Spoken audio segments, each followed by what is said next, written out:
पालघर जिल्ह्यातील मनोर टाकवाल या ठिकाणी खदानीमध्ये बुडून 2 चिमुकल्यांचा मृत्यू झाला होता। ही बातमी आपण आज दुपारी बघितली होती।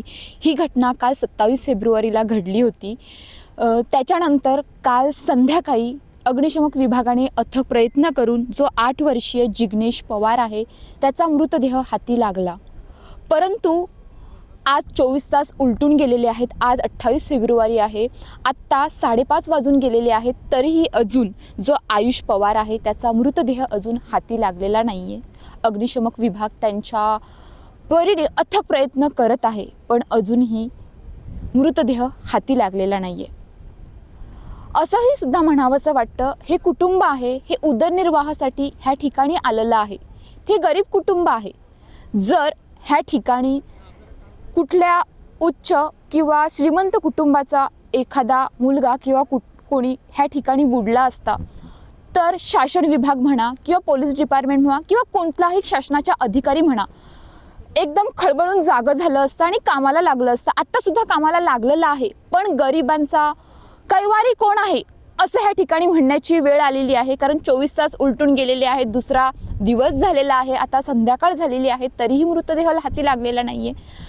ह्या ठिकाणी गळाचा वापर करतात, पण अजूनही स्क्युबा डायव्हिंग म्हणजेच पाणबुडे येऊन ह्या ठिकाणी दुसरा ऑप्शन आहे का मृतदेह शोधण्यासाठी आहे, पण त्याच्यासाठी खर्च जास्त येतो असं माहिती पडलेलं आहे। पण ह्या ठिकाणी एखादं श्रीमंत कुटुंब असतं तर ते सुद्धा शासनाने केलं असतं। मग ह्या ठिकाणी दुजाभाव केला जातो का असं सुद्धा प्रश्न उपस्थित होत आहे आणि नागरिकांच्या मनात हा सुद्धा प्रश्न उपस्थित होत आहे की गरिबांसाठी कोणच नाहीये का ह्या ठिकाणी ही परिस्थिती दिसत आहे। तर आता बघूया, आता सुद्धा बॉडी वरती येते की परत पुन्हा उद्या अग्निशमक विभागाला ह्या ठिकाणी पाचारण केले जाते आणि परत प्रयत्न सुरू होतात, हेच समजेल। अजूनपर्यंत तर बॉडी हाती आलेली नाहीये, हेच म्हणावं लागेल। मालूम नहीं दीदी, हमको तो 2 बजे 1:30 बजे दोपहर में आए हो, हफ्ते में पानी भरने आए थे। पानी का डब्बे उब्बे भी उधर छोड़ के इधर नदी में मालूम पड़ा। ये भानेज था, ये दीदी का लड़का। इसने आके हमको खबर किया कि बोलो पानी में डूब गए दोनों, जिग्नेश और आयुष। उसके बाद में आई और में हम दौड़ते आए इधर, आके बहुत शोर शराबा करे, हमने हल्ला किया, इधर आसपास वाले को इकट्ठा किया।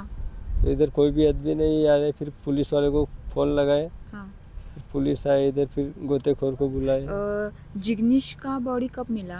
जिग्नेश का मिला 6 साढ़े 6 बजे 7 बजे के बीच में, 6-7 के बीच में। और आयुष का अभी तक चालू है, क्या बोले पुलिस, क्या बोले? पुलिस बोल रहे अभी इंक्वायरी चालू है, बोले अभी ढूंढ रहे हैं, हमारा कोशिश पूरा कर रहे हैं, कोशिश कर रहे हैं। कोशिश और आप बोल रहे हैं कि आयुष के माता पिता मतलब ऑफ हुए हैं, कब ऑफ हुए थे? वो हुआ उनको कम से 7-8 साल 6-7 साल हो गए। छोटा मेरा जिग्नेश आप ही उनका उधर निर्वाह कर रहे थे? वो हमारा छोटा अंकल ही था वो। ओके। हाँ, बड़े पापा का भाई था वो। आप मूल के किधर के हो? MP इंदौर, MP इंदौर, निमाहौर रोड, सिंधी बड़ौदा। इधर कब आए? इधर तो हम पहले संक्रांति को भी आए थे, उसके बाद में अभी 1 हफ्ता हुआ हमको इधर आने को। इधर आके आप मतलब काम क्या करते हो? इधर प्लास्टिक भंगार चुनते हैं, प्लास्टिक भंगार बाटले भंगार की दुकान पे काम करते हैं दीदी। ये बहुत कर्जा हो गया था। छोटा मेरा पोते के लिए पटाखा फोड़ने गया तो पटाखा में पूरा जल गया। वो 1-1.5 लाख रुपए कर्जा हो गया। उसकी मम्मी को 7-8 लाख रुपए लगाए, जिग्नेश की मम्मी। और छोटा सा है, इतना बड़ा लल्ला, मैं छुपाती हुई फिरती बड़ा लड़के को, मैं इधर उधर लेके भागती रही। 2 साल हो गए बहू को भी गुजरने को, शांत हो गई। दूध पीने वाले बच्चे को मेरे बच्चे जैसे बना के रखा, बड़े लड़के को मेरे छाती पे रखती मैं। 3 देवर के लड़के लड़की मैंने पाले। रानी ने दूसरा कोर्ट मेरी शादी कर ली, देवर मर गया। छत वाला मकान मैंने 7-8 लाख का बेच दिया मेरे देवर के लिए।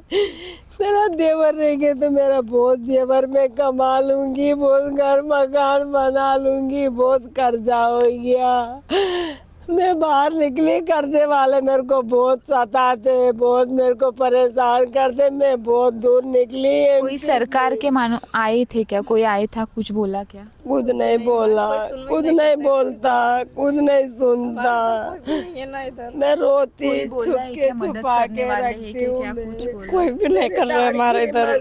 कोई नहीं मिला। कल से पुलिस केस हुआ है हमारा, और बच्चे को कल एडमिट किया उधर सरकारी हॉस्पिटल में पोस्टमार्टम को। भी नहीं। जब से फिर पुलिस केस हुआ है, और उसके बाद हमको कुछ ऐसा भी नहीं बताया कि कुछ तुम्हारा क्या होगा। क्या बोला है क्या, आर्थिक नुकसान मतलब पैसे कुछ देने वाले हैं क्या? ऐसा कोई ने नहीं बोला हमको। मेरे को पैसे को नहीं। क्या करना दीदी, हम मेरे दूसरे को बुला के ला रहे हैं, सब कुछ पुलिस वाले को हमने थोड़ा बोला, जब इधर आके ढूंढ रहे नहीं तो हमारा कोई सुनवाई नहीं करते। हमारे इधर कोई पड़ोसी नहीं है, कोई बोलने वाला नहीं है, बस हम ही है बस इधर। मैं और वो नाती बहुत चिल्लाए, कोई नहीं आए इधर। इसमें से तो एक ही मेरा लड़का रहा था, वो हमको आके इधर खबर दिया जब हमको पता चला इधर आके। मतलब 2 और ये भी आए ये भी साथ में था, ये तीसरा था। ये 3 वो अंदर नहा रहे थे, ये वो दोनों कूद चुके थे, ये बाहर खड़ा था। उसने बहुत देर तक रास्ता देखा, आवाज दिया, पर उसने आवाज नहीं दिया। फिर वो भाग के हुए हमारे तंबू तक दौड़ के आया ये। फिर सबने बोला कि वो दोनों अंदर पानी के अंदर है। जब हमको खबर पड़ा, जब इधर दौड़ के आए हम, नहीं तो हमको पता आप नहीं। इधर किधर रहते हो? ऐसे सामने जुग्गी में है, जुग्गी। हाँ, इधर हमारे कोई सुनवाई नहीं करते, ऐसे कोई हमारा कोई साथ देने वाला नहीं है इधर। सर, काल 2 चिमुकल्यांचा ह्या खदानीमध्ये बुडून मृत्यू झालेला आहे. एकाला वाचवण्यात म्हणजे एक जी बॉडी मिळालेली आहे आणि आता सुद्धा तुमचा अथक प्रयत्न दुसरी बॉडीसाठी चालू आहे. काय बोलणार? तुम्ही वसई विरारमधून आलेले आहेत. प्रथम तुमचं नाव काय आहे? मी फायरमॅन राहुल पाटील. आम्ही आता काल आलो. आम्ही 5:30 6:30च्या दरम्यानमध्ये 5:30ला कॉल मिळाला. आम्ही 6:30पर्यंत इथे पोहोचलो घटनास्थळी. तर आम्ही प्रयत्न करून पहिल्या गळालाच आम्हाला पहिला जो मुलगा होता 8 वर्षाचा तो भेटला. त्यानंतर मी 8 वाजेपर्यंत प्रयत्न केले, पण आम्हाला काही भेटलं. कारण खदानीमुळे काय होतं, दगड वगैरे इकडे तिकडे असतात आणि त्यामुळे गड अटकून बॉडी जरी भेटत असली तरी ते गळाला लागत नाही. त्यामुळे ते सुटून वगैरे बॉडी परत जाते पाठीमागे. मग आम्ही रात्री 8:30पर्यंत प्रयत्न केले. त्यानंतर आज सकाळी पुन्हा आम्ही 10:30 पावणे 11पर्यंत आलो आणि आमचं शोधकार्य अजून चालूच आहे. पण अजून आम्हाला तशी दुसरा मुलगा अजून भेटलेला नाही इथे. सर, त्याच्या अंगावर पण कपडे नव्हते, मग त्याच्यामुळे तुम्हाला काय अडथळा येतोय का? ॲक्च्युली कपडे असेल तर आम्हाला थोडं इझी पडतं. कपड्यामुळे गड वगैरे लवकर अटकून तो लवकर बाहेर येऊ शकतो पाण्यामधून. परंतु आता तो त्याच्यावर कपडे नाही म्हटलं, आम्ही थोडं प्रयत्न आम्हाला जास्तच सुरू आहेत. कशा प्रकारे मतलब शोध मोहीम तुमची कशी सुरू आहे? कुठली पद्धत यूज? आमच्याकडे बोट आता काय होतं, खदानीमध्ये दगड वगैरे खूप असल्यामुळे गड अटकतो आणि प्रॉपरली काम करता येत नाही प्रॉपरली. त्यामुळे आम्ही मग बोट वगैरे बोट टाकून वल्व्याच्या साहाय्याने आपण मध्ये जाऊन आणि 2 गलाच्या साहाय्याने आपण प्रयत्न चालू आहेत आतापर्यंत. जर तर आता बॉडी भेटली नाही, कारण संध्याकाळी 5:30 वाजून गेलेले आहेत, आता अंधार पडल्यानंतर तुम्हाला परत शोध मोहीमसाठी अडथळा येऊ शकतो, मग पुढची प्रोसिजर तुमची कशी असणार आहे? आमचं प्रयत्न चालूच असणार आहेत. रात्र होईपर्यंत आम्ही शोधकार्य सुरू करणार आणि नाही भेटले तर उद्या पुन्हा आम्ही सकाळी येणार. पोलिसांच्या पोलीस अधिकारी बोलले की तुम्हाला उद्या यावं लागेल, तुमची मदत लागेल तर आम्ही उद्या येऊ शकतो. सर, पण बघायला गेलं तर 24 तासानंतर बॉडी फुगते आणि पाणी वरती येतं, मग 24 तास उलटून गेलेले आहेत तरी पण बॉडी का वरती येत नाही? पण जे खोली जर जास्त असेल तर थोडं लेट होत आहे, मागे पुढे होऊ शकतं. ॲक्च्युली जास्त डीप असेल तर थोडं लेट होऊ किती शकतं. आहे म्हणजे अंदाज तरी किती? अंदाज तरी आता इथे जिथे बॉडी जो पोरगा बुडाला आहे तिथे 30च्या वरती 30 फुटाच्या वरती आहे डीप, म्हणजे सांगू शकतो आपण. स्थानिक लोक इथे भरपूर आम्हाला सहकार्य त्यांनी केलं. ते लोक पण बोलले की 30-35 फूट, काही ठिकाणी 70-80 फूट पण आहे. त्या हिशोबाने तुम्हाला सांगतो आम्ही. अशाच ताज्या बातम्यांसाठी आमच्या न्यूज पोलीस रिपोर्टर चॅनलला लगेच सबस्क्राईब करा आणि बेल आयकॉन दाबायला विसरू नका.